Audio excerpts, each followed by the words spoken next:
What LEAD enables people to do is to come together, whether it be a representative of government, an advertiser, a media owner, an agency, and understand the issues together. I think the great thing about LEAD is it's the ad industry talking to the real world, within the real world. So it's addressing problems of trust, fake news, bombardment of ads. These are crucial things that the world is saying about advertising, and advertising has to address them.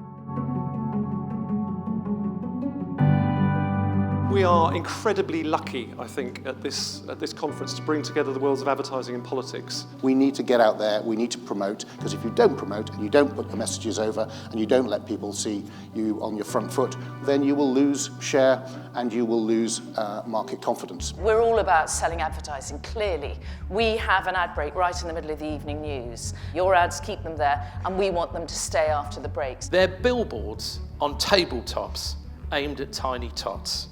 And because of that, they should be included in the self-regulatory arrangements of the industry. How could changes in your industry contribute to stopping kids leaving school obese? The talent and the calibre of the speakers on stage was incredible. It was interesting to hear from Tom Watson and the opposition view as to kind of how Labour would treat the advertising industry should they come into power in the future. It was a fantastic morning so far, especially Steve Richards. Anyone who can explain Brexit to us in 10 minutes deserves a medal. You've got a Prime Minister who knows that no deal would be a calamity. You've got a Chancellor of the Exchequer obsessed with no deal being a calamity. You've got a Leader of the Opposition who's been pretty equivocal about most things, but does know no deal would be a calamity. Most MPs believe no deal would be a calamity. The House of Lords are against no deal. So if it were to happen, historians will look back with fascination as to why this calamity arose. I think what you really need to do is understand this holographic data space that you live in, that you operate in. You have the ability to conjure forth answers on a scale never known in human history. You have the ability to project ideas on a scale never known in human history.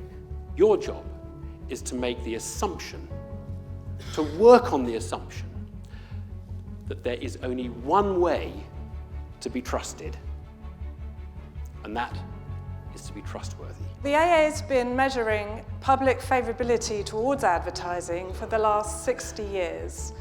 And since 1992, we can see it's pretty much downhill all the way. We need to understand what's going on and can we fix this problem. There is an advertising standards authority. The awareness of that has dropped. We need to tell people every ad has to be legal, decent and honest, and give them a sense that they can complain and they have somewhere to go. It's a great event because it really shows how important the advertising industry is to not only the UK economy but to the UK government. We've got some very powerful voices doing some really powerful things in our business, and that we should feel very privileged to be part of this industry. I think as an event, it gives you a more holistic view of the advertising medium and what we should be doing. The industry is taking trust seriously, and it's going to work together to tackle some of these quite considerable problems. It's incredibly important that we transform the industry to make it more attractive for talent of all types to come into the industry, but also in terms of growing the industry, trust and brand growth are totally interlinked. Whether you're in an agency or you're a brand owner or a media owner and so on, we need to be reliable narrators, and we need to be consistent, and we need to be authentic. It is all about trust. And for this industry, and as my role as president of the Advertising Association, to me it's really clear. It is trust or bust, and I choose trust.